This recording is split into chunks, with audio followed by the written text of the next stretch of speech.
Ah, kain ka. O, diba? Masarap yung pagkain na binili ko. Kanina pa ito din. Gustong gusto niya, oh.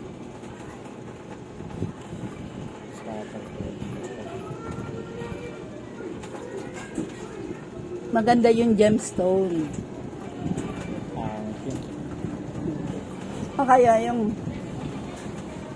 Saan ka dimangga mo?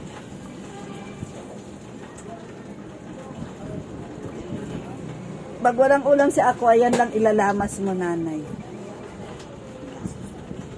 3 piso lang isa niyan. 3 piso lang isa niyan. O, di ba? Wet, kitten food. Wet food. Ayan o, sarap na sarap siya. Ayan o. Ayan o, ganyan. Piso? 3 piso. Saan? Sa Shopee. Ano pangalan yun? Wala itong laman. Wala na. Kami nga na 3. Bakit nyo pinasok kasi? Saan?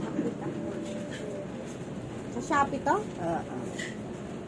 Diba? Sarap na sarap siya, oh. Pinapakayo pa lang kanin. Oo. Halo mo sa fried chicken. Bigyan kita isa. Pa, Ilan na in-order mo? 50 pesos. Oh, dalawin mo na. Isa lang ba?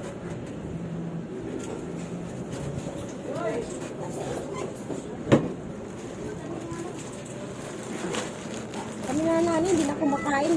Pagkain lang yung pugsa nila. Oh, diba? Iba bang flavor? Flavor chicken yan.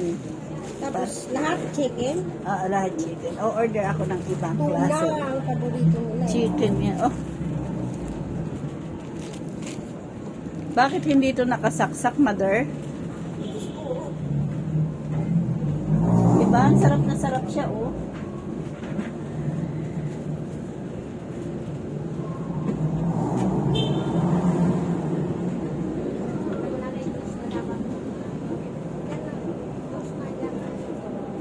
Bumili ako ng tao kanina, hindi rin ako binariyahan. Alin? Ano ka lang pinagmitingan nyo na naman?